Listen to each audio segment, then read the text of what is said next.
బాగున్నారమ్మా. గుత్తొంకాయ కూరలాగా ఈ సంవత్సరం అందరం కమ్మగా ఉండాలనేసి గుత్తొంకాయ కూరతోటి పెడుతున్నా. హ్యాపీ ఉగాది అందరికీ. అన్ని మసాలాలు వంకాయలు వేసినప్పుడు ఎంత కమ్మగా వస్తుందో, ఎంత కమ్మగా తింటామో అది ఇష్టంగా అందరికీ.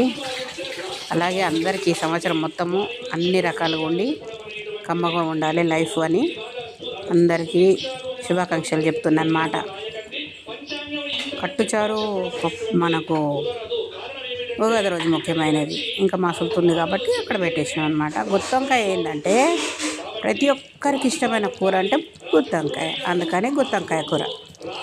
గుత్తొంకాయలాగా అందరూ బాగుండాలి, అందరూ మంచిగా ఆరోగ్య ఐశ్వర్యాలతో ఉండాలనేసి, అందరూ బాగుండాలి, అందులో నేను ఉండాలి అనేసి అనితమ్మ ముచ్చట్లు.